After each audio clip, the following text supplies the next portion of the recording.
All right, welcome everyone. You are live. Here we go for tonight's Moshiach and Geula Shir, which is a special one because I can't tell if I'm shaking this or it's skipping. Okay, not your problem. Technical difficulties. So I'm in the middle of the frame. Okay. So what's going on? We are now starting over from brand new the series, the sequence of Nun Aleph Nun Beis. I don't want to spend too much time because it is quite a long sikha this evening. But when the Rebbe first gave these sikhas, collectively known as, I don't know why the camera keeps hopping like that, collectively known as Devar Malchus, the words of the king. This was the very first one. It was given on Rosh Chodesh Nisan, Tafshin Nun Aleph, 34 years ago, almost to the date, because Rosh Chodesh was yesterday. And the idea was, at this point in time, Mashiach obviously was always a very high priority for the Rebbe, and it was always one of the most important things discussed. But it went into hyperdrive. When we got into these sikhas that are called the Devar Malchus sikhas, the words of the king, that's what Devar Malchus means, they were printed and they were put in little pamphlets that the Rebbe would carry around. And in these sikhas for 1 year, starting Rosh Chodesh Nisan, Parshas Vayikra, up until where we learned 2 weeks ago, Parshas Vayakel and Nun Beis. For an entire year, every sikha is a preparation and marching orders for us to prepare us, first for the Rebbe's concealments, and second for the full and final redemption. So these literally are the most recent battle plans of the king, of the general, however you want to refer to the Rebbe. And this is it. I mean, everything that we're going to be living and going through in preparation for Mashiach is in these sikhas. And in fact, the Rebbe has said in numerous times, and we will learn with God's help in not that far away, actually, in a few parshas, that the most direct path to bring Mashiach is by learning about Mashiach and Geula, especially from the leader of the generation. Why is that so important? Because any type of knowledge needs to be gained through learning, right? Like, people will become a doctor or a lawyer or any type of professional by learning that profession. So it's through the learning that we gain knowledge. So how are we supposed to know about Mashiach if we don't learn about Mashiach? Everyone has their perceptions and what they may think Mashiach is or whereabouts. But the truth of the matter is we don't really know unless we learn. And the ultimate truth is in the Torah. And that's why it's so important and integral to learn these sikhas to give us a fundamental background and foundation about what Mashiach is about and what is expected of us. So we're beginning a new sequence, and it's a beautiful time to join in. And interesting enough that the Rebbe chose Parshas Vayikra to be the opening sikha of the Nun Aleph Nun Beis sichot, because it's known that when you teach a child Torah, the first thing you're supposed to teach the child is Parshas Vayikra. And there's many explanations for that. One of them being that it's all about the korbanos. So the most important aspect of Judaism is, in fact, consistency and staying with something.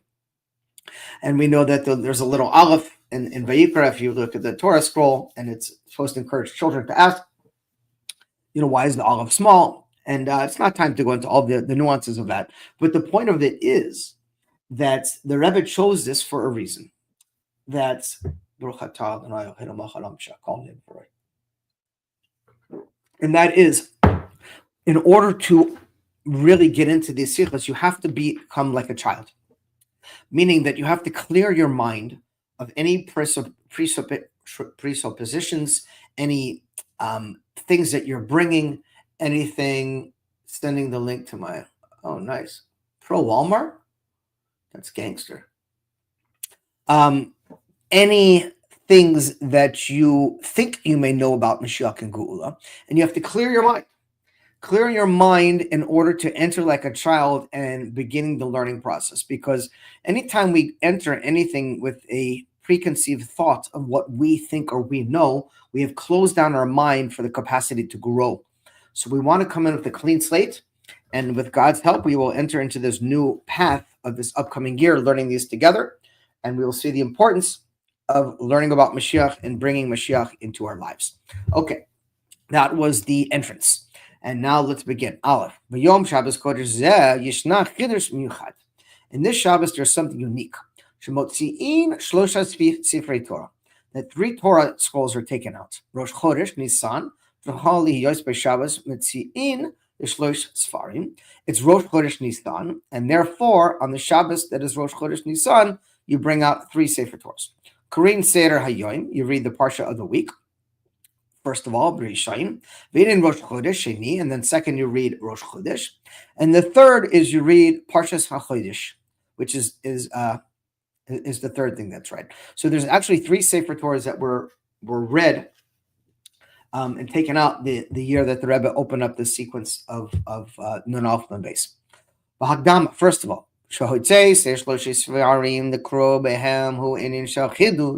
there's a unique thing about bringing out 3 Sefer Torahs. Sefer Torah Echad, V'im tzarcho l'krois shnei aninim, matzi'in shnei Sefer Torah. That namely, in a general way, normally we bring out 1 Sefer Torah, and in certain occasions we bring out 2 Sefer Torah, like on Shabbos Rosh Chodesh and on a Yom Tov.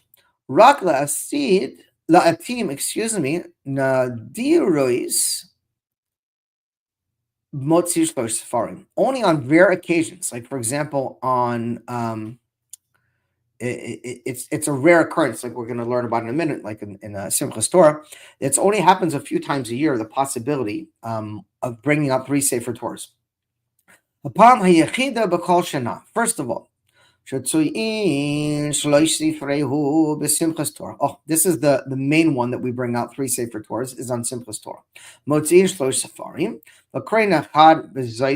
The first one is Zos HaBracha until the end of the Torah. The second one is Bereshis until Bara Elokim Nesais. And the third one is the Maftir.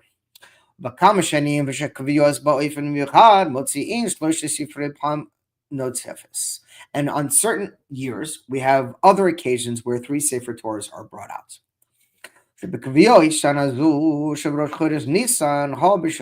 in that particular Shabbos, where Rosh Chodesh Nisan fell on Shabbat, 3 Sefer Torahs were brought out. In addition to this, in that year, Mitzvah Kriyas Seder Hayoim, we have, of course, from the reading of the normal Sefer Torah, but Parshas Vayikra, which is in the Parsha we're in now.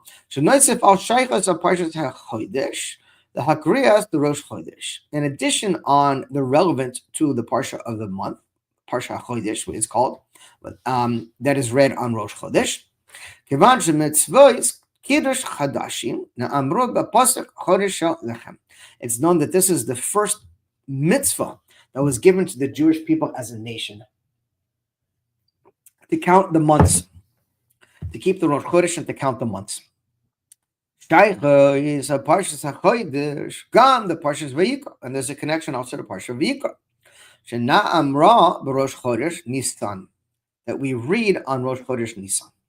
Hainu shebeshana zu mudgash b'gilui hatzad v'shava shehakriyas v'kol shlosha sfarim. Namely, in this year, it's emphasized and revealed that they're reading of all these 3 Torah books. And all of them are connected to the Parsha of Vayikra, which we're in now, and the fact of Rosh Chodesh Nisan. Okay, base.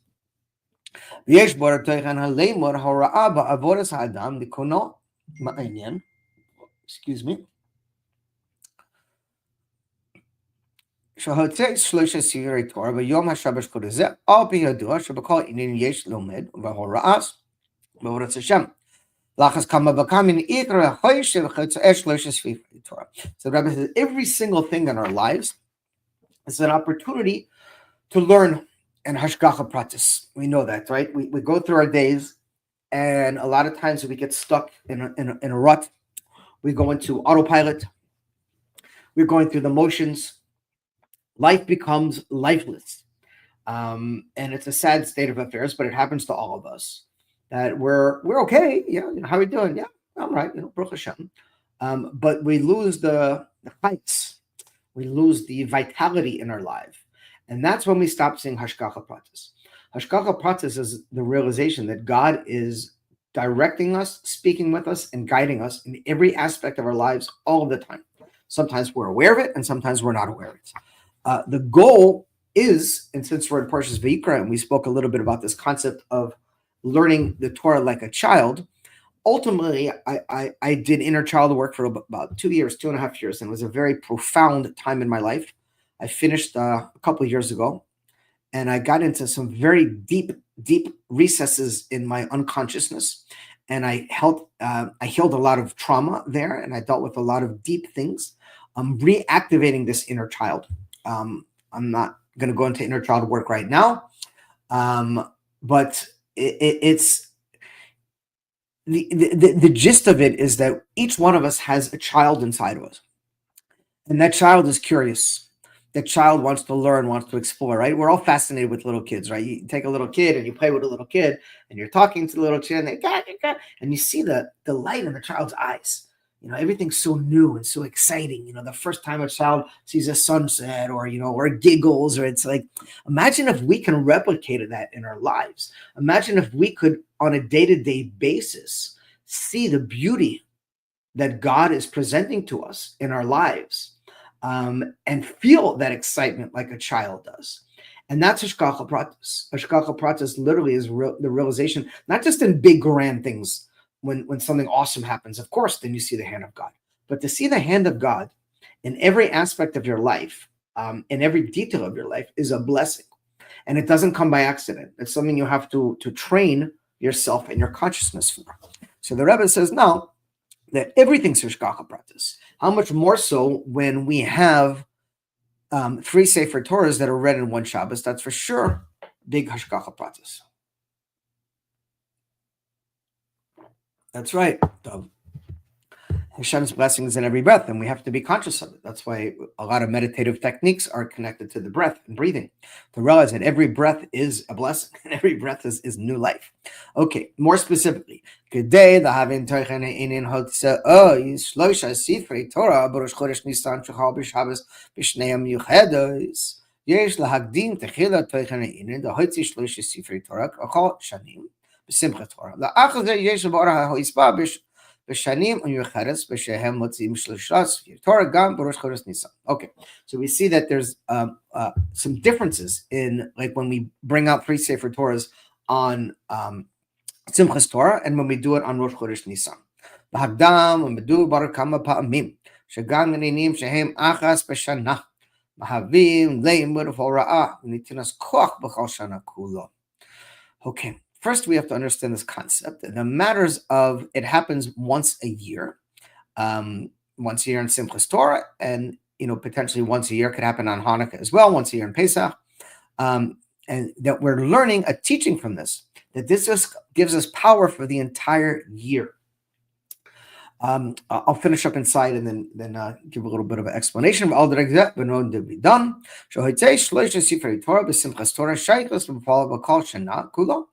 וכן חוצה 3 ספר תורה בראש חודש ניסן, שהול בשייכות ופועל בכל השנה כולו, ולא עוד אלו שפועל אז גם בשאר השנים בקביעות שונה, שגם שהם ישנה הלימוד ההוראה ונכנס כוח מהצי 3 ספר תורה בראש חודש ניסן, שהול בשבת.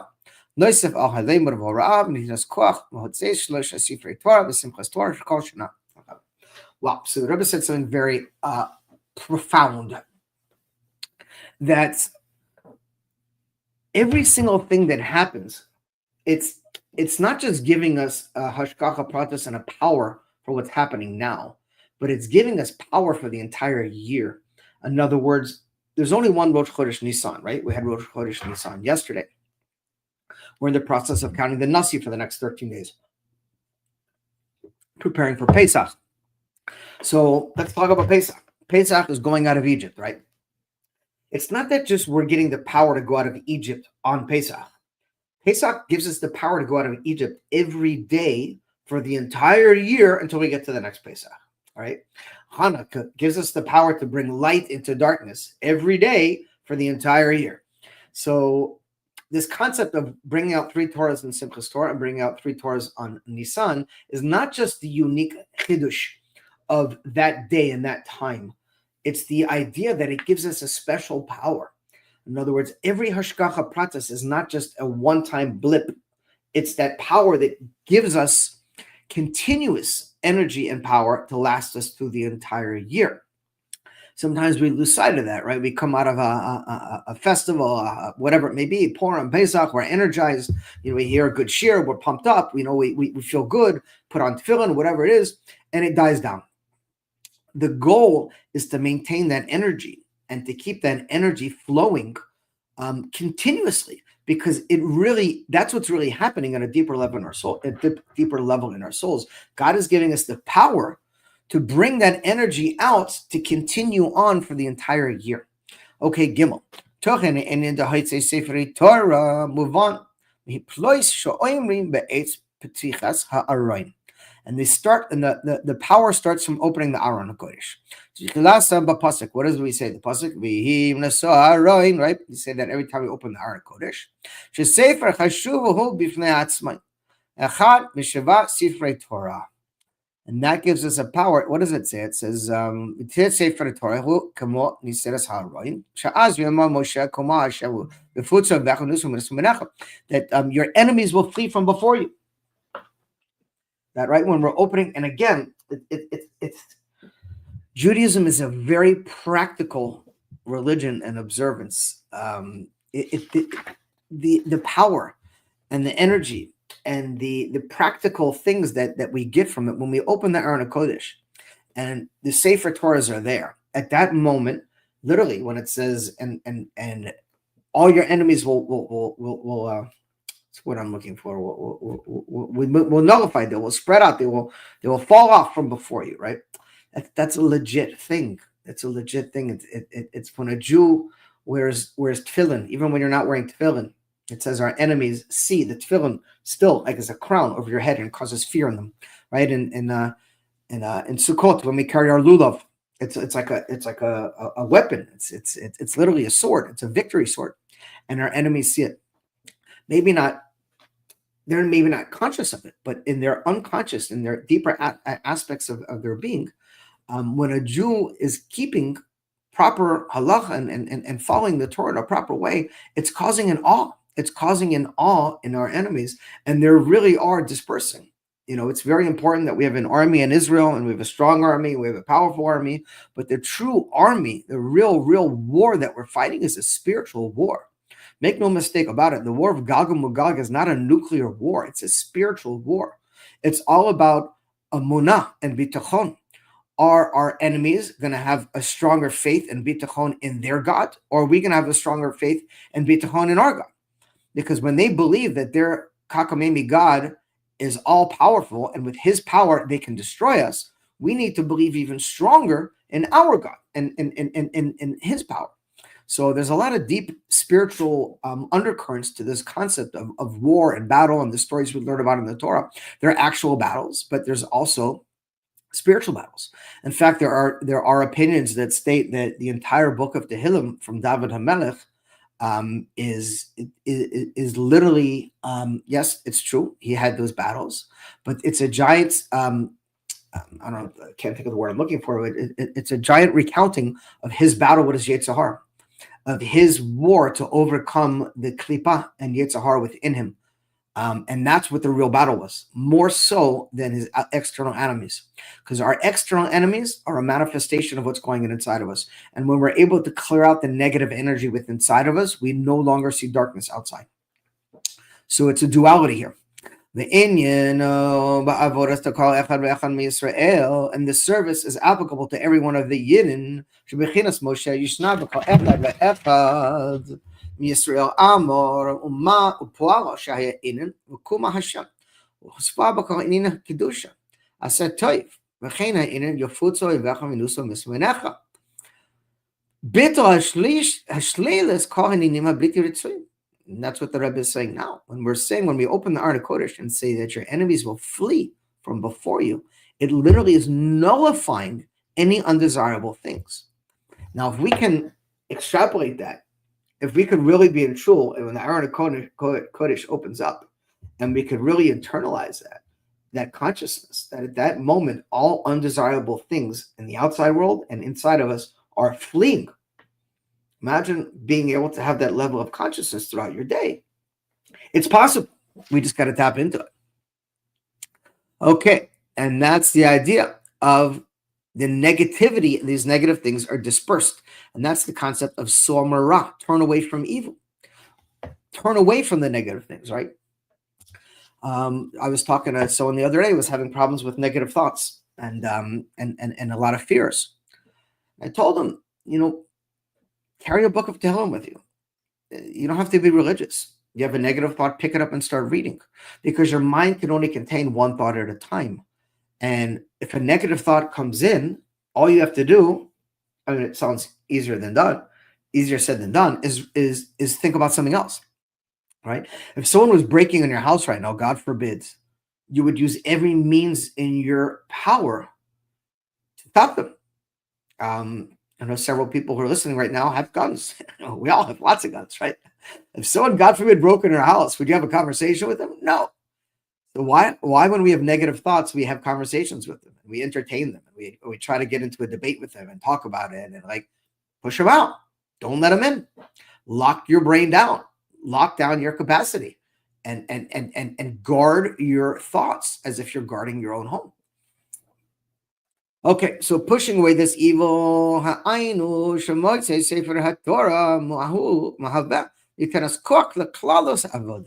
this is the general, gives us our general power. And the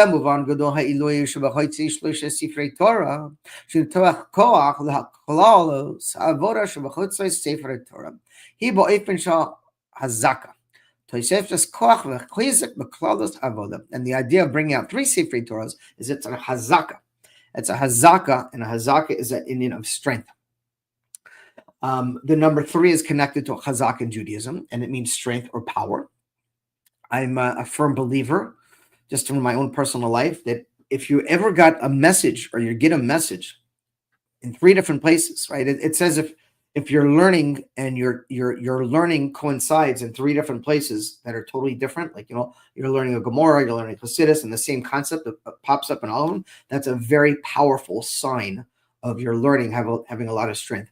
And the same thing in life, like, oh, wow, you're the 3rd person who told me that. Well, guess what?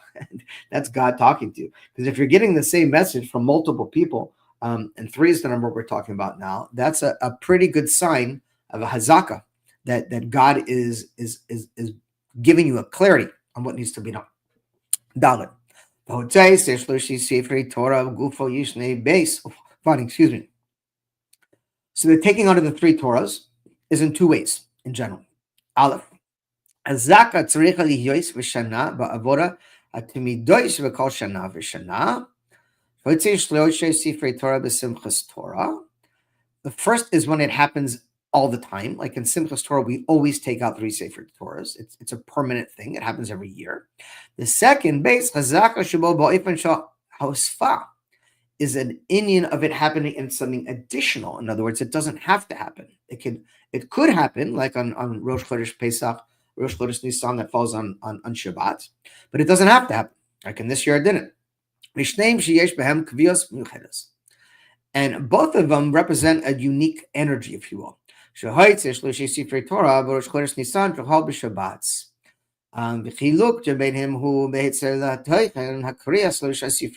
And what is the difference in them? So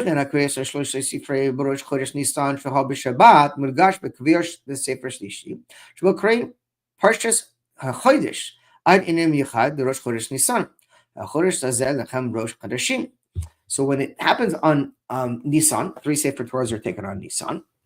The idea is that it's emphasizing this idea of Parshas Chodesh, which is connected to Rosh Chodesh Nisan, which is the very first mitzvah that was commanded to the Jewish people to keep the counting of the months. And when they take out 3 Sefer Torahs and Simchas Torah, Mudgash B'Kriya B'Tchilas HaTorah, it's emphasizing the reading in the beginning of the Torah. Bereshis bara Elokim, which is talking about the beginning of creation, right? Which is the very opening of the book of the Torah. B'lashon hazah, and our rabbis teach us, Lo hayat tzrich l'tchil es haTorah ela b'chodesh hazeh lechem shehi mitzvah rishona shenitzavo bod Yisrael uma tam patach bereshis hadrash kuras b'simchas Torah hu ba'ifan patach bereshis shekuras b'shabbos rosh chodesh Nisan hu b'chodesh hazeh lechem mitzvah rishona shenitzavo bod Yisrael. Okay, so as our rabbis teach us, that the beginning of the Torah, there's a discussion as why didn't it begin with the counting of the months? If the first mitzvah given to the Jewish people is the counting of the months, then that's how it should have begun. And we know the famous Rashi, the reason why it begins with Bereshis, because Rashi explains that the time will come where the nations of the world will call us thieves and say we stole the land of Israel, and we will say, no, we did not. God created this world, and he may have allowed you to occupy it for a short period of time, but he took it away from you and gave it to the Jewish people. And that's why the whole Torah begins with Bereshis. But the actual first mitzvah of counting the months, this is the opening of when we read 3 books of the Torah on Rosh Chodesh Nisan, when it comes in Shabbat.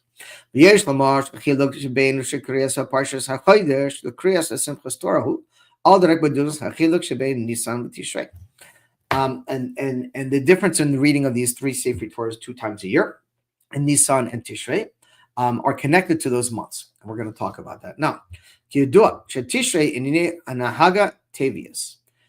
is connected to our work in a natural order. Nisan inin hanhaga nisis. And Nisan is connected to miracles. So just briefly, because it's a long sikh, and I don't want to take too much time, but the month of Tishrei begins, even though we have 4 seasons, often the Hebrew calendar is divided into 2 distinct periods, summer and winter, darkness and light. Summer connected to light and darkness connected to winter. And the idea is that in the winter time in Tishrei, which starts the winter in the Hebrew months, the Hebrew months, it's a concept of nature, meaning it's dark to light. It's an arousal from below to above. We know before Tishrei is Elul, and we do Tshuva, and we have Rosh Hashanah and Yom Kippur, and it's us trying to connect to God, because darkness is likened to spiritual darkness, and that means we have to put forth extra effort to connect to Hashem. On the other hand, light is connected to spiritual light. In the month of Nisan begins the start of the summer months, and at that period of time, it's emphasizing what we call a miraculous state, or an energy from the Milo Lamata, from above to below, where God is the one who starts the energy flow, and he's the one who brings in miracles. Excuse me. And that's why the month of Nisan, that we enter in now, is connected to miracles. Because the entire world was created for the Yidden. Anyone who's following along, we always skip the brackets inside, in the parentheses. Shanhaga shalehem hu hanagas nisis. Kumrazah beperush. Chodesh hu azelechem. Kishvachar via koiv uvanav. Kava lehem rosh chodesh shal hageula. Geula gam minhagas tevias minhagas hanisis. And this concept of counting the months is a redemption concept, and it says, and that on Rosh Chodesh it shall be for Yaakov and his children an Indian of redemption, of Geula. So this whole idea of Nisan and the counting of the summer months is connected to redemption, or Geula, or miraculous times, which we're entering into now. And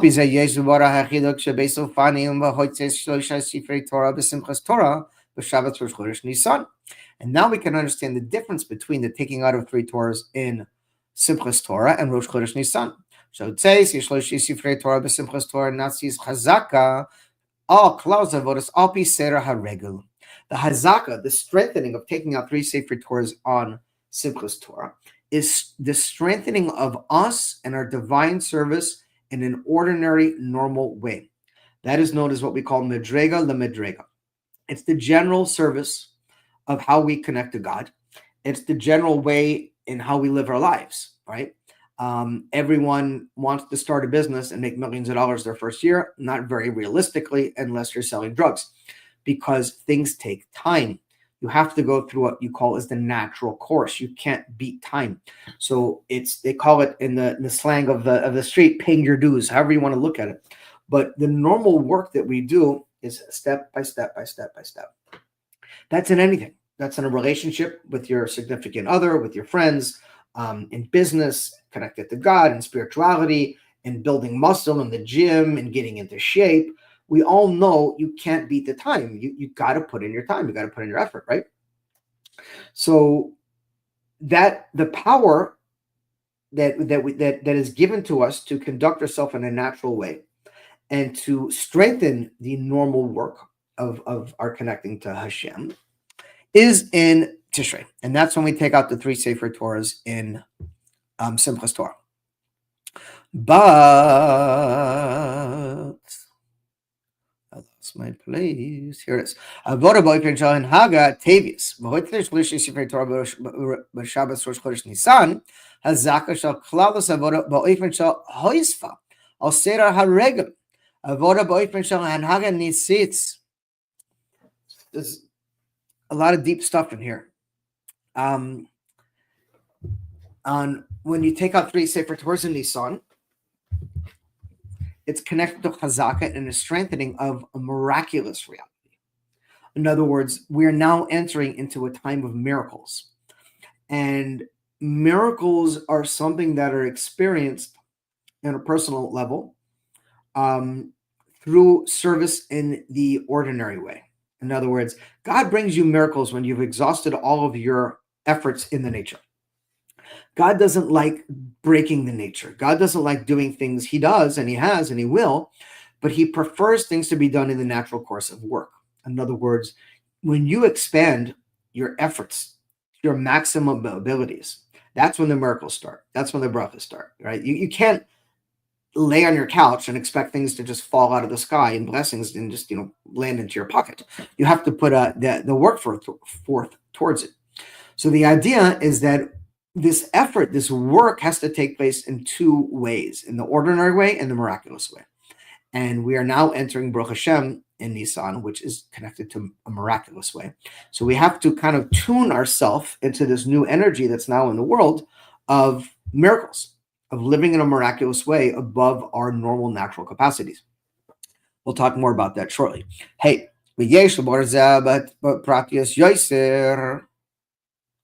Alpi hadiuk malashon harazah hachodesh hazedachem who mitzvahs rishorat shitziva bo lish o mitzvah daik velo Torah.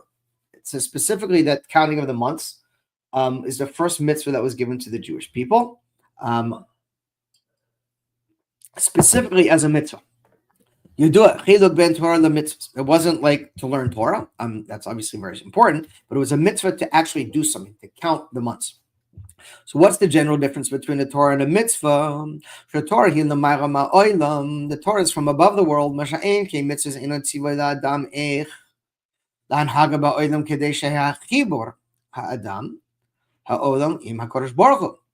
Torah is generally from above. It's a miraculous thing. It's an energy of God that's connected to above the nature. Where mitzvahs are something we do down here in this physical world in order to unify us together with the world and with God. That's what a mitzvah. It's also from the root of tzaveh, which means to connect.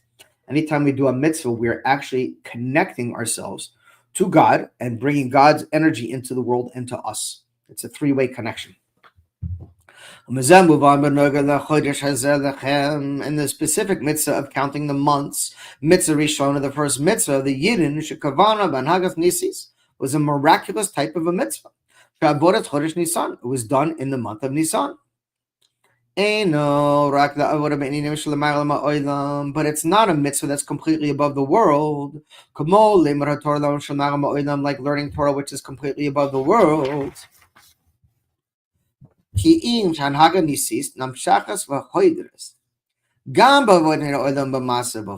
Rather, it's a miracle, and the Rebbe is going to start taking us now into this direction, and it's very fitting, as we pointed out on the beginning of the Sikha, that this is the very first opening Sikha of the Nun Aleph Nun Beis sequence.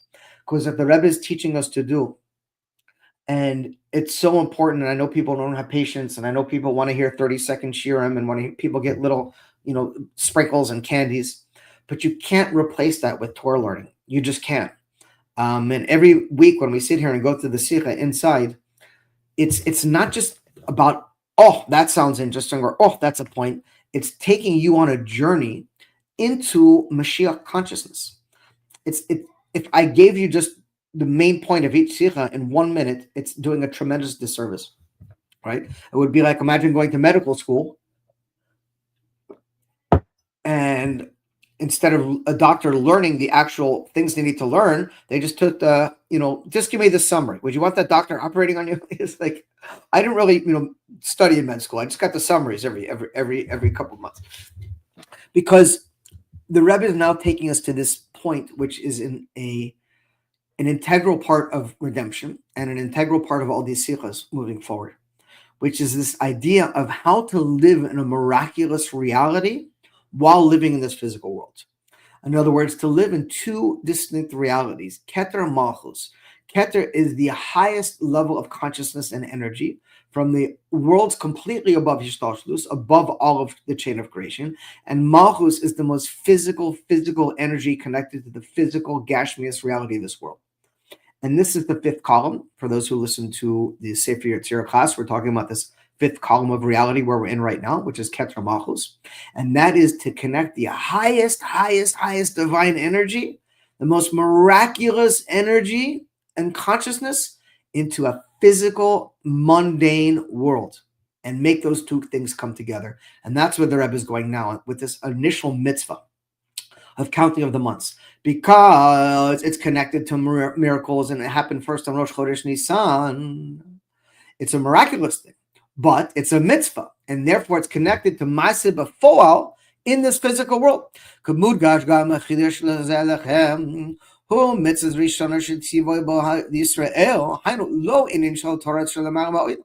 It's not like Torah, which is completely above the world, but it's a mitzvah. It's a mitzvah specifically, Maaseh B'Foal B'inei Ha'olam, that's connected to matters in this physical world, because the entire point of creation is this physical world. It's for God to dwell down here in this world. But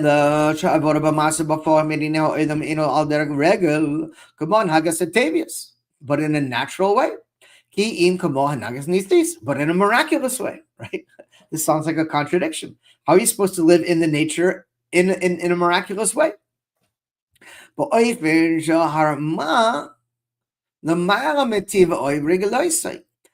a way to live in this world, but be elevated above it, right? I always give the mashal of my car.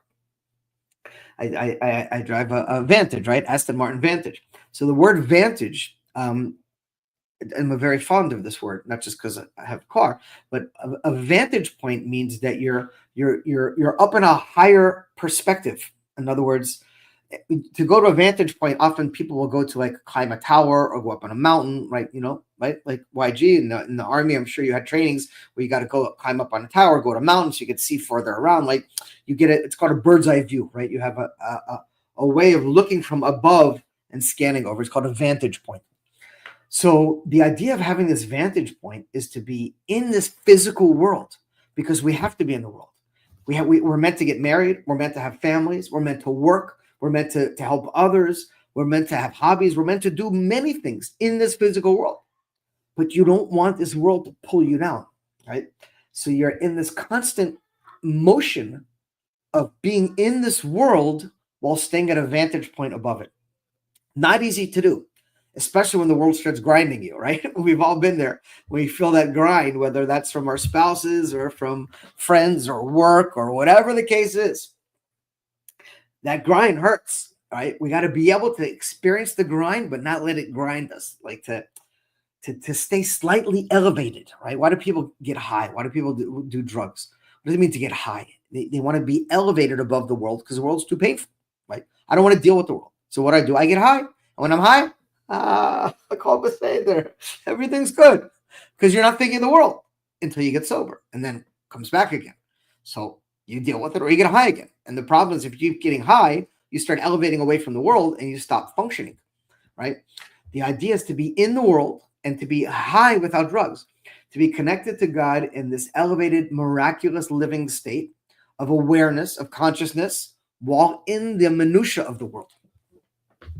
The Indian is who man hagashi yisera b'Shabbos Rosh Chodesh Nisan Hashana Areno Niflois, and it says that this is that year of Nun Aleph. Excuse me. There's a Rosh Tevis for Areno Niflois that I will show you wonders. That even though the ordinary course of the year is normal, it shall be miraculous. Miracles and wonders in the ordinary. And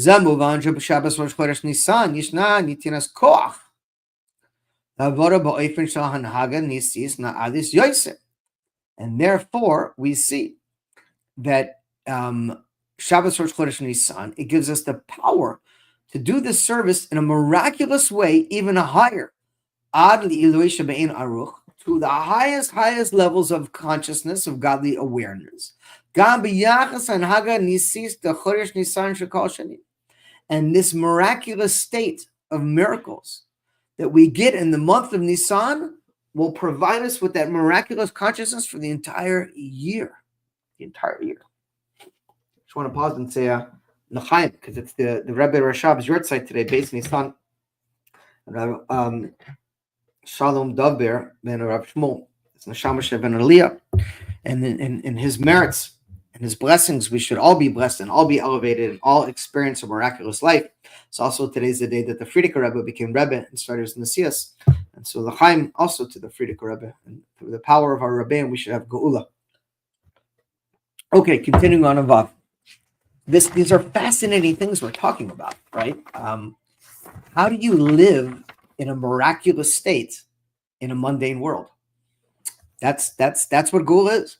Geula literally is living in a redemption. We don't have to wait for Moshiach for this to happen. There's Geula Klali, where we all get redeemed. We all go to Eretz Yisrael together. And there's Geula Prati. Geula Prati is when you are in a full, complete acceptance of who you are, of what your mission is, of your connection to God, of your connection to yourself, and you're fulfilling your divine purpose of coming into this world. In a way of menucha, simcha, v'tuv lavav, in a way of simcha, of joyous, of redemption. And that's what redemption is. The world doesn't change, right? The shift of consciousness isn't here. We've all experienced our lives prior to healing, to therapy, to learning, to improving ourselves, and after. It's amazing how the people who annoyed the hell out of us, all of a sudden, when we reach a higher state of consciousness, they don't bother us as much anymore. They didn't change. We changed, right? Redemption's in here. We're looking for redemption out there, but it's inside. Okay, Vav, I've been babbling a lot this evening. Let's start cranking through. Yesh Lamar, this to say, Shahoisva, Ba'avoda Ba'ofen Hagas Nisis Medgeshes Gam Bekriyas Shlishi Sifrim. And we see this emphasized with the reading of 3 Torahs. And the Rebbe is going to go through the 3 different Torahs that were read on Rosh Chodesh Nisan. First, he was talking about the Parshas HaChodesh. All pasuk is going to tie all these together in a practical term. All the pasuk Chodesh Hazeh Lachem Darshu Chazal Mishpachar Yaakov Uvanav Kaval Lehem Rosh Chodesh Shel Geula. And you have Voda Yotzei Medida Hagbala Avodas Regular Avodas Va'ofen Shalanis Hagav Nisis. So it's specifically connected to miracles. The idea of going from a normal theater of boundaries, of limitations, of an Egypt mindset, into a Geula or redemptive mindset. Galus to Geula, a miraculous way. The Hemshek HaParsha Einin Karaban HaPesach Al Shem HaDilug V'Hoispechi Avoda Ba'ofen Shel Psicha. The Diluk, the Magmadira Hagbara Ben Hagan Nisis. That's the whole day of Pesach. Pesach it means to skip, to jump. Hadiluk, Psicha. That God literally takes us out of the ordinary grind of, okay, next day, a little bit more, grinding it out in the rock pit every day, day after day, doing their thing, whatever it may be. And he pulls us up and jumps us to a much higher awareness. And that's the first Sefer Torah connected to a miraculous state. Akriyas b'Sefer HaBeis in Rosh Chodesh, and the second one we're reading about on Rosh Chodesh in Yeshua Chodesh, who Chodesh Vahispa Al Boresh Seder HaRegel, is connected to the normal, everyday work in the world. Kiddush Yamei HaShavua Atiluyim B'Melech HaChama, just like the sun goes through its cycles. Shahamira tamid lelo shinuim shaychim la'avoda haregel ba'ofen hatamidi chassid. This is the sun rises and it sets, right? The sun doesn't all of a sudden one day say, watch this, I'm going to skip 7 hours and go from sunrise to sunset. It goes through a normal course. And that's how our ordinary lives are. They go through this normal, what we call the teva, the natural way. חידוש התלוי בהמהלך הבנה שחדשה בידי חידש וחדשה לך דבר גדול למוד המצא כמעט שיחה משלימוס. Talking about the same thing as the moon. The moon waxes and wanes. It gets bigger and it gets smaller. Halfway through the month it's full and then it shrinks again. שייכים לעבודה באופן המוספים, כלחסם הנהגת ניסיס באופן של החידוש, וחודש בשבת ראש חודש וחיבור בייס ופני עבודה תמיד כסדרם. המוספים כלחתם שעבודה באופן של הליכס ויסבון, נמשכס בפועל גם בעבודה באופן של סדר התמידי. And that's what the Rebbe is saying now. And the idea is by fusing all these different things together to make the miraculous energy and the day-to-day energy infused as one thing. And now we're talking about the last one. Kriya Sefer Echad, Seder Hayoim, Parshas Vayikra, Parshas Vayikra. Vayikra al Moshe, V'davar Hashem ala Mo'ed, and God called to Moshe, and he spoke to him in the tent of meeting. Ve'enyan Kriya Zu Hainu Ha'ara Mashpa'a, the Moshe Kedesha al Yideza Yochol Elois, La'avo al Ohel Mo'ed. This is connected to the divine service of all of us. Or in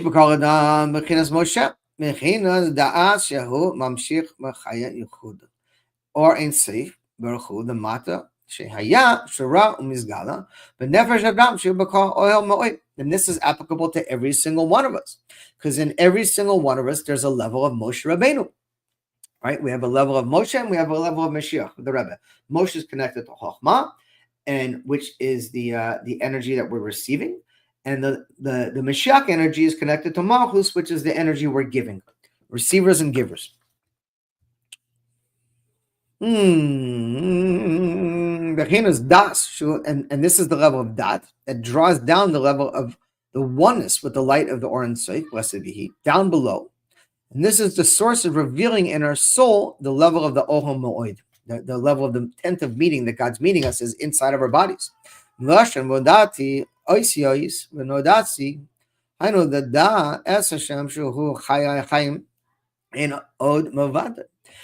idea of Moshe consciousness inside of us is to know that God is our life. He's our life force, and there's nothing outside of God.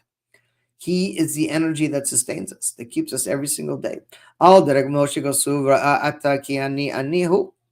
והגם שמקרא זו נאמרה על הסין, מקום כוח זה, יש בכל נפש מישראל, וקשר מחשבתו בהשם, הקשר אמיץ וחזק. And the idea is to connect our consciousness in a strong way to God, like Moshe Rabbeinu. We should be tied and bound. It's the whole idea of learning Torah. You can't connect to God without learning Torah. It's impossible. You can't. If you're hungry, you can't satisfy yourself without eating food. It doesn't work. You got to put the food inside of you. If you want to connect to God, and we all do, because this is our blessing and the source of our life, you got to learn Torah. There's no other way. That's your connection. And the connection, the Rebbe said, needs to be strong. That literally, that with our flesh, we should see God. And this is a foretaste of things will be in the future to come. That our connection to God will be so strong that we will not have any doubts whatsoever anymore. And it's emphasized in the continuation of the Parshas. And Parsha Shmini Lemeluim, Rosh Chodesh Nisan. Excuse me. תצא אש לפני השם וירא כל העם ויראנו. ושורש בגילוי השכינה והמשך לזה שלמוס עבודה בני אהרון ונדב ואביהו. But from the color of Hanefesh, where we see the expiring of the souls of the two sons of Aaron, that their desire to connect to God was so overwhelmingly powerful. Can we imagine that in our days? That we have such a burning flame inside of us that we want to connect to God so badly that our souls go out of our bodies? It would be nice, I guess. So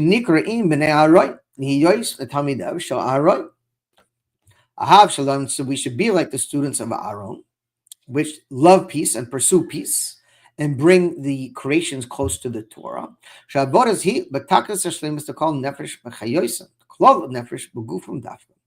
But the idea is the same kind of concept, is that we should have alavai, that we should have such a burning desire in our souls that we want to leave our bodies and we just want to just connect to God so badly, but we hold ourselves back because we have a work to do in this world. And it's known that we speak about this in the Sefer Yetzirah class. The entire Sefer Yetzirah can be learned and interpreted in numerous ways. One is the way we learn it, which is for knowledge, to understand how God created the world and the deep secrets of creation. And on the other hand, the Sefer Yetzirah can be used to access deep spiritual realities. It's known that the Makublim of previous days, it says that the Maral Prague created the Golem from the Sefer Yetzirah, that the Sefer Yetzirah has the ability to actually create, that you can actually create realities. And the Kabbalists, you would use the Sefer Yetzirah, the divine tree, the Sfirot. There's a reason why they call it the tree of life, the tree of knowledge, because it can be climbed. And you can literally, with your soul, if you know how to do it, I don't know in this generation if it's possible so much, that your soul can leave your body and it can climb through the Sfirot to access the upper worlds and go up and literally have soul elevations and go up into the upper worlds. There's many stories in the Baal Shem Tov and Tzaddikim who do this on a regular basis. But Makubli from the older days used to do this. And it's known that before they began these soul ascents and these solar journeys, they would make a pact with God. They would make a tenuah, a condition, an agreement. So God, I'm getting ready to go to the upper worlds and see what's going on up there. But I want to make an agreement with you that I will go in peace and return in peace, that I will, as desirable as it is up there. There's stories of the Baal Shem Tov that there's times that he was in such high, lofty realms in heaven that it took great miracles for him to bring his soul back into the world, because the rapture, the pleasure that the soul can experience without the body is, think about the most pleasurable things you've had in your life. I don't know if that's food, it's sex, and a time in your life that it was just like, whoa. That's like nothing compared to the pleasures of the soul. If you felt the pleasure of your soul every time you put on tefillin, your soul would leave your body. You don't feel it because it's blocked in your body and your animal soul. But anyways, they would make this agreement with God. So the idea is that Aaron's sons, they couldn't handle it. The pleasure and the enjoyment was too intense. Their souls left their bodies. What we should long for, and it seems like a far stretch for most of us in this generation, is to have such that burning desire and pleasure from God that we want to leave our bodies, but we have an agreement with God that we need to be here because we got work to do in this world. Anyways, and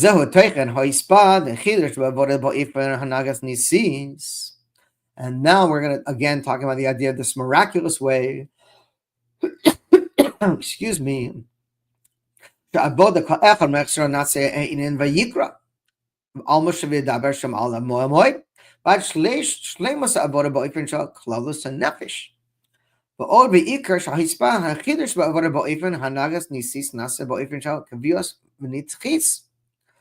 the Rebbe said this feeling of wanting our soul to expire, of feeling the light and the energy and the joy of God that is so overwhelmingly powerful, that we should want to leave our physical bodies. But that this miraculous way should exist while we're souls in our bodies. And the Rebbe says, kavios v'nitzchios, permanently and constantly. Kamosh kasu, behemshech haparsha, v'lo tishvis melech b'rias elokecha bris lemelech, kabris shekiyamas la'ad or lemasalaman. So the Rebbe is bringing us to some very, very high levels of awareness here that we should live in a miraculous way all the time and have a burning desire to connect to God all the time, and yet realize we're here for a purpose and we're fulfilling our divine mission and coming into this world. And we do it, and we do it with a smile, service with a smile, and the miraculous consciousness can stay with us all the time, the Rebbe says. And again, it's very fitting that the Rebbe chose this Sikha to open up the entire Nun Aleph Nun Beis Sichas about Geula and Mashiach, about bringing us to this consciousness of living with redemption in our day-to-day lives, even if they feel or seem mundane at times. Yesh Lor is to say, Shekriyas V'Gimel has. How's my timing here? Okay, I think we're doing it right. Shekriyas V'Gimel Hasfarim Hu He Lo Rak Hazaka Avodas Ba'ifan Shah Hanas Nisis Elagam Gimel of finding Dargas Avodas and Hagas Nisis. Okay, so the Rebbe said it's not just about miracles, but it should be done in such a way. There's 3 stages. 1, a kriyas of Parshas HaChodesh, a reading of Parshas HaChodesh. Klalos She'inin and Hagas Nisis. This is a general, miraculous way of living your life. Base, kriyas Shabbos Rosh Chodesh, Po'aras and Hagas Nisis, Al and Hagas the Regel. That the miracles should be in normal, in the ordinary course of regular life. And Gimel, kriyas the Parshas Vayikra, and Hagas Nisis, Nases Devar Regel, the Kavua Ba'oifenis. That the miracles that are regular in our ordinary lives should be permanent and eternal. The Rebbe is literally taking us into Mashiach consciousness. The Indian Jamuru Mazgam Torah. This is also hinted in the Haftorah. Tchilaso v'siyoyma medubar oidus kashav reshaychos hanesia im kol b'nei Yisrael v'yesh l'mor haremez b'zeh shabodet to kol b'nei Yisrael hu ba'oifen shel nesius. The Ma'areh said avodah al derech haregel, and that our service of every single Jew must be in a miraculous way, above the ordinary course of life. In a way of literally that we conduct ourselves in a miraculous fashion. But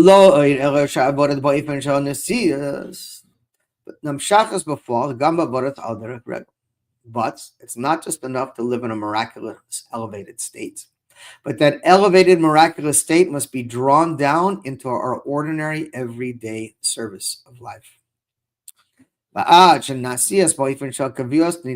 such a way that it should become permanent and eternal. Hokas oidam tamid, olas tamid, continuously, just like the offerings. Every day.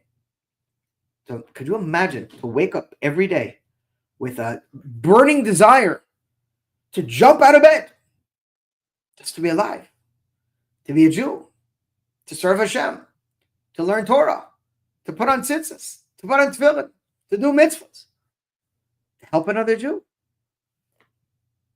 That should energize us. We should be filled with such chayas and excitement from that. And it should be all the time, the Rebbe says. It shouldn't just be on special occasions. Zion.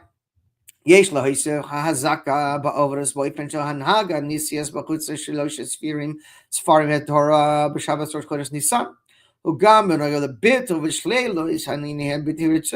That this miraculous reality also is connected to nullifying any undesirable things. The type and transform them to good. The transformation of darkness to light. And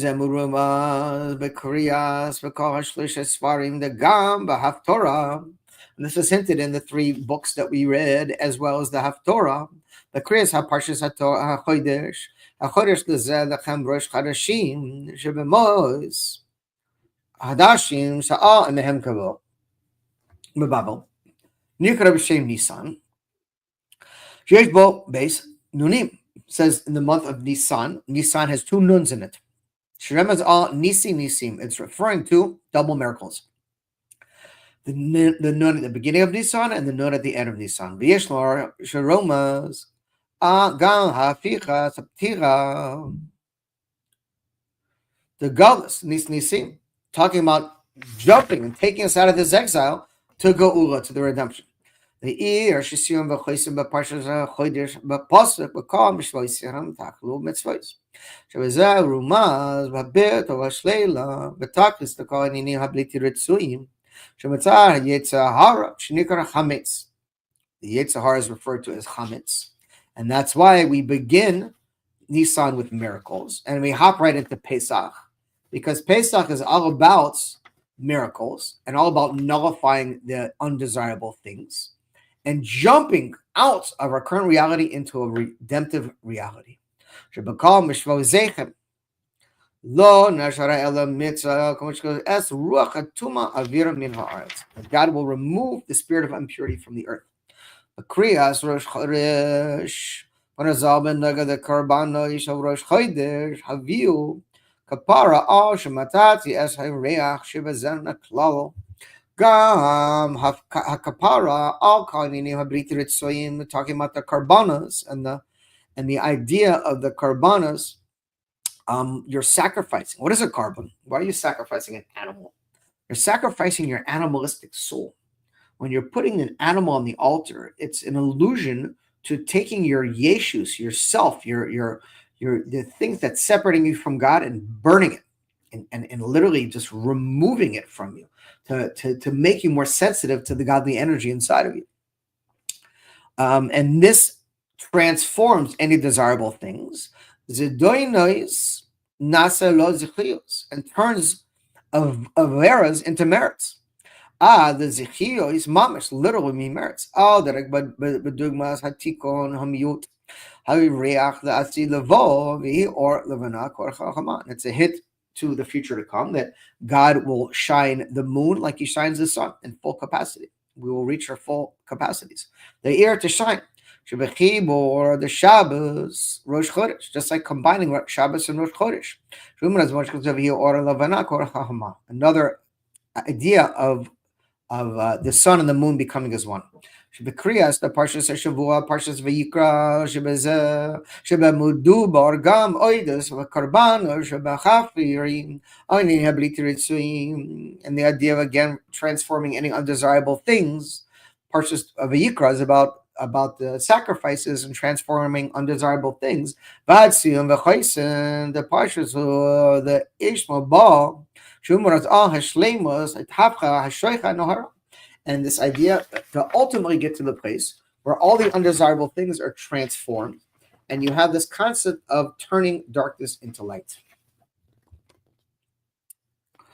Okay.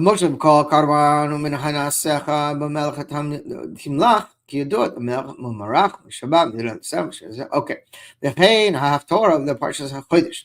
The noise of the kach shebavoa le'achri half Torah the Parshas Para.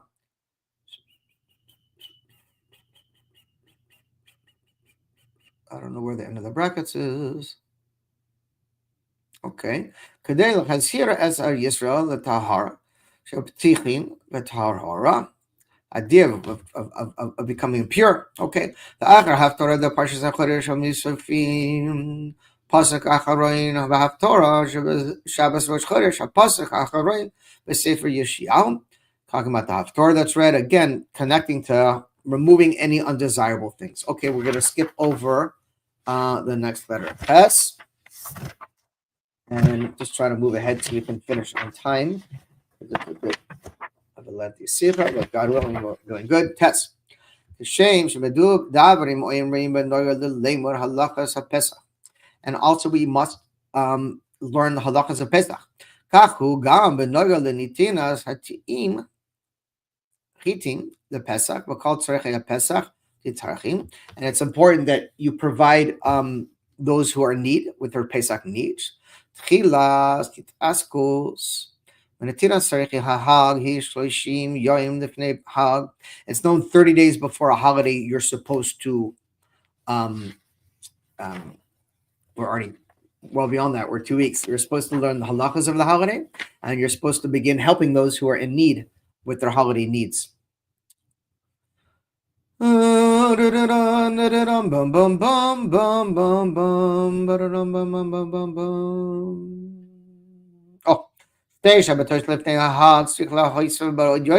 this must increase when you get 2 weeks before the holiday.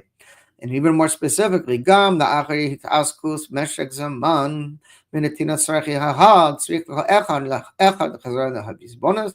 It says cheshbon tzedek adam nitina tzarech hahad to oifen amatim, and it says that you don't just give money to those and things they need, but you should do a cheshbon tzedek. You should really contemplate and think about who you know, who may need help for Pesach, and how you can help them. Excuse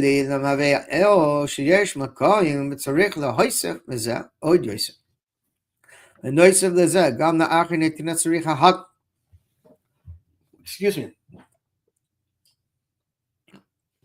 In addition to helping all those of what their needs are for the holiday, Maser of Ad Chomish, you should give a tenth, and ideally you should give a fifth, 20% of your income to tzedakah. Surik, let's say, cheshbon sha'a shilfnei erech ha'haisfa b'brachas, so yishal kodesh bo miyameh b'neihem gado gam tzachom the maser o chomish mamela tzrik lechaisef yosef ben hisarich hahag tzir mezeh al pi omer as a bishvil shinis aser yachol tzirich lechaisef ben hisarich hahag. Talking about giving again Pesach needs to those who are in need. Or if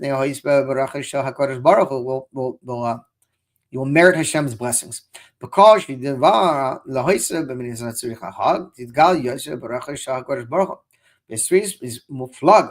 will bless you with abundance of wealth. Because and all this starts even before Rosh Chodesh Nisan. How much more so once we get to Rosh Chodesh Nisan, where we're already at. The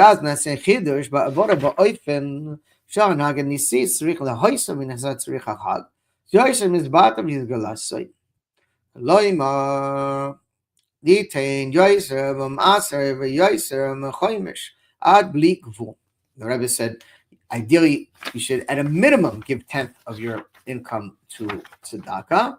Ideally, give a fifth, give 20%. And the Rebbe said, up until bli gvul, no limitations. Keep giving. In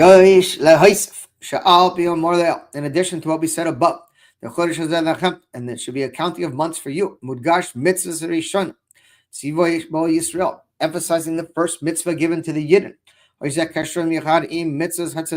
This is connected with the main mitzvah, which is the mitzvah of tzedakah. Because it's the tzedakah is connected to all the mitzvahs. The call Talmud Yerushalmi hu nikras b'shem mitzvah stam b'fnei sheya ikar mitzvahs etzur v'chol kulam. So the mitzvah of tzedakah is considered like the mitzvah of all of them. So about Yisrael, we must also increase in learning of our Torah. Halachas.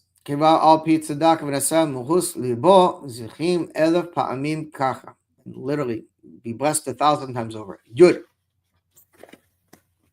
Yesh Lamar is to say, and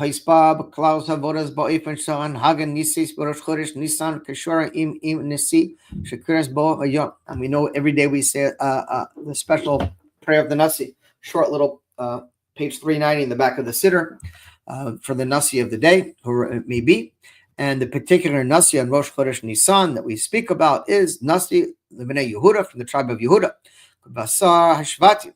Who kedei lahadgish akvikaroi rishrain shel rak b'kolal hayosa nasi b'shevet Yehuda elam mipnei ma'adas atzmai mugash b'shmo damanikra b'shmo Nachshon. And who is it who gave it? Nachshon. Al shem shirat chila lenachsho shebayam, because he descended and entered into the depths of the water. Milas has mysterious nefesh, and he had mysterious nefesh. Zehu vorad v'kol me'odecha. And what is mysterious nefesh? It is to serve God with all of your might. The Magmedir Hagbara Nisis. Wow, the Rebbe gave us a little hint over here. He said, mysterious nefesh means to serve Hashem with kol me'odecha, all of your might, above the normal course of your life, hanhagat nisis, in a miraculous way. So what I'm taking from this here The Rebbe is telling us, if you want to see miracles from God, then you have to act towards God in a miraculous way. What does it mean? You have to go out of your comfort zone. Give more tzedakah than you're comfortable with. Help more Jews than you're comfortable with. Learn more than what you're comfortable with. Because when your connection to God becomes ordinary, then the energy you're going to get from God becomes ordinary. And that baseline continues to grow, right? It's not like you got to the point where like, wow, I'm living on a much higher, then you got to keep going higher. There's no end to it. So the more you go out of your comfort zone and the more you push yourself towards Hashem and towards helping others, you're opening up the channels for miracles for God in your life. God's our mirror, literally. When you connect to God in an open, loving way of rachava, of abundance, that's how God reacts to you. If God is only someone that you turn to in your times of needs, that's where God's going to be in a relationship with you. It's a real relationship. This isn't hocus pocus kind of stuff, right? Imagine a relationship with your wife or your significant other or your friend where all you're doing is taking and you're never giving. And you're just concerned what you can do for me. What can you do for me, right? Everyone gets married, they think they're marrying their mother. Like all they're concerned with is what is their wife going to do for them? Well, you're going to take care of me, you're going to cook for me, clean for me, okay, what are you bringing into that? Like it has to be a real relationship. And the more you give towards God, the more God gives towards you. It's a mirror. And that's what the Rebbe is saying now. And Nachshon, which was the first one to hop into the water, he did such a way in Mysterious Nefesh. Keep in mind that he walked into the water. The water didn't split. The dude kept walking. And it was getting deeper and deeper and deeper and deeper. It was up to here. And then it split. Right? It's a tremendous lesson in life. The miracles don't happen when we take one step. Oh, check me out, God. Look what I did. Where are the miracles? The miracles happen when we go to the point of extreme where it doesn't seem in the nature that we're capable of doing this thing. And yet we keep going. And boom, all of a sudden the miracles come from above. The Indians and the Rebbe said we must give tzedakah in a way that's above boundaries and limitations, in a miraculous way. But call me'odecha. What does it mean? But call me'monecha, all of your money. Kerumas b'shem aminidav. That's Nachshon's last name. Malosha nedivois nidva ruichai nidva no dibo, with a wide open hearts. Call nidav dibo yaviu. Va'al nidivois va'in namar mimenu namar v'dir hadbara boyfriend shal anis nisis. It's amazing because the Rebbe's talked this whole thing about living in a state of miracles. And now he's telling us, how do you live in a state of miracles? By conducting yourself in a state of miracles, by going above your comfort zone. Okay, in addition to this, that we shall begin this conduct of a miraculous life. The first day, Nachshon ben Amminadav, the Mati Yehuda, from the tribe of Yehuda, who gam b'bitol, he nullified any undesirable things in his life. Mysterious nefesh, through his mysterious nefesh. There's so many segulas inside of the Sikha. Wow. Shirida tchidas naksha nachasho b'shabayam. Nitla nitbato nitchasho b'yam ad shnikra hayam haynu shemizbata helam v'hester yam. What is the sea? The sea is something that conceals, right? You don't see what's in it. I go every Friday afternoon. It's been my starting thing since I started Tshuva. My first mikvah has been the ocean, and with God's help, I should continue on. Most of the time, the majority of the time, Friday afternoons before Shabbat, I bike ride to the ocean and I mikvah in the ocean.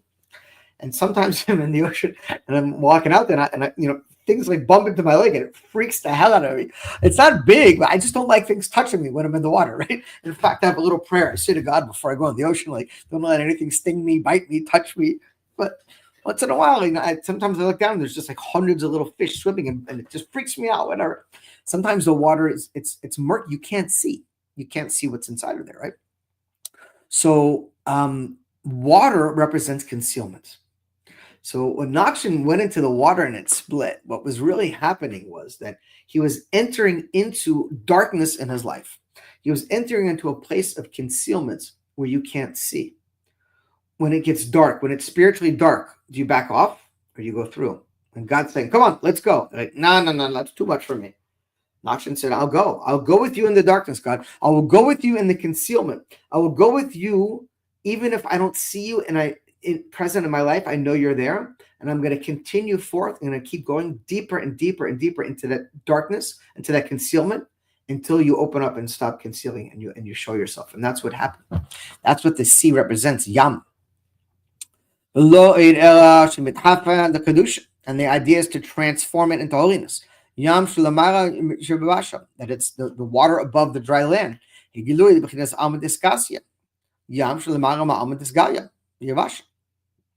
the water represents the concealed world, and the dry land represents the revealed world. Right? We'll learn about this in Shvishi Shel Pesach. Excuse me.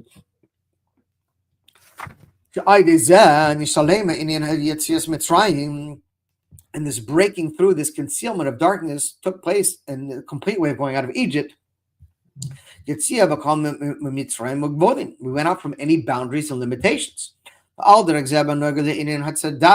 we see this also at tzedakah. Kafar the tzedakah. Melashon kapara. It's a healing. Is battling and by giving tzedakah, you nullify any undesirable things. And transform them to good. And namely and mainly. The giving of tzedakah is great because it hastens the redemption. Bittul hagolus, and nullifies the exile. And transforms it into redemption.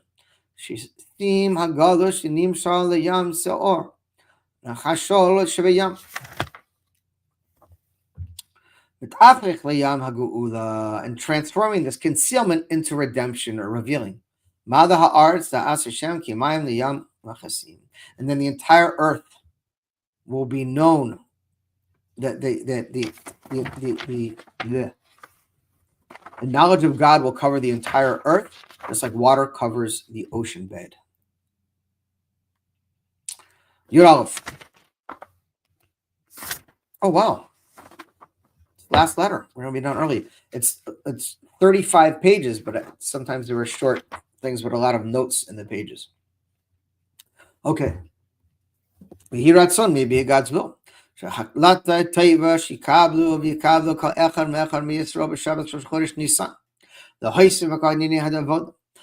of all, maybe God's will that every single one of us take upon ourselves good resolutions in all the matters that we learned about above. Specifically connected to the holiday of Pesach.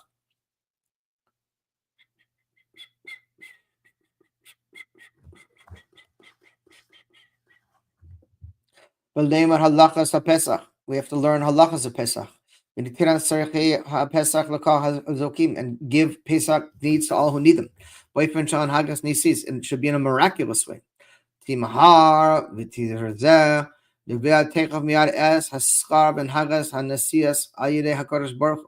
And you will get a reward from Hashem in a miraculous way. In other words, when again the Rebbe said this point again, when you conduct yourself in a miraculous way with God, He will reward you in a miraculous way. And I think it's an important lesson from the Sikha. And the ultimate will be the true and complete redemption. And then we'll really be able to learn the halachas of Pesach. We'll be keeping the Pesach, carbon Pesach. Carbon Pesach, Yud Dal Nisan. God willing, this Pesach. And then Erev Tes Vav Nisan. Boyfriend Koleno Misovrim. You shall be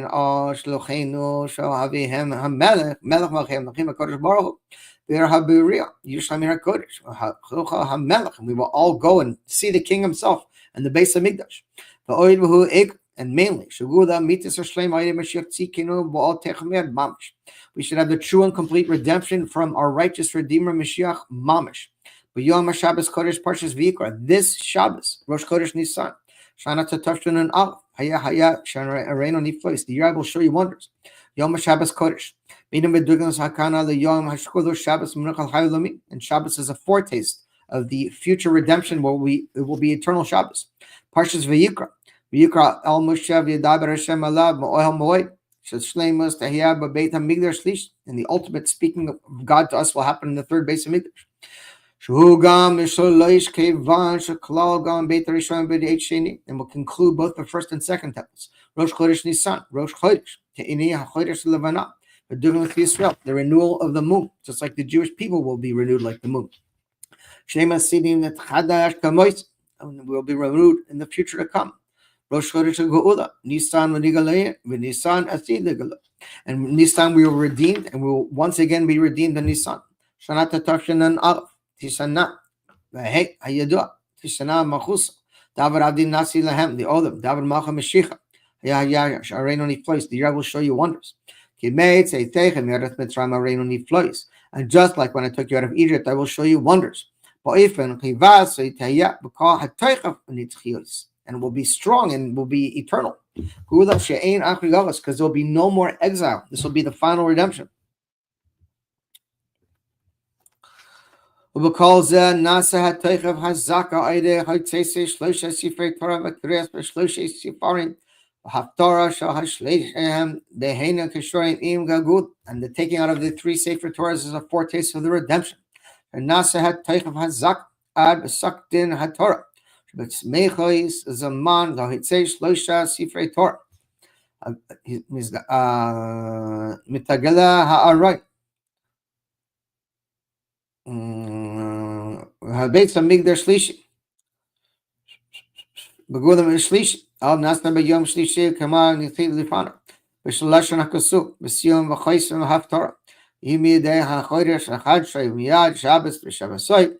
Yibol Kol B'Sab T'vad L'fnei Amar Hashem, and all flesh will stand before God. Beit HaMikdash Shlishi, in the third temple. V'Tocha Haya Rosh Chodesh Nisan. B'Mosh Kasuk HaFtorah. B'Rishon B'Echad HaChodesh Toikef. Bar men bakar atas al hamikdash mamshich lebar prat yeninim anuchas habayis bebeit b'mei melech Moshiach shabana beit shlishi, and we will have the inauguration of the third temple together with Mashiach, our righteous Redeemer. But it should be automatically b'vo yud dal Nisan, as we enter into the 14th of Nisan, and all of us together will go to the third base of Mikdash. And it will be eternal life. The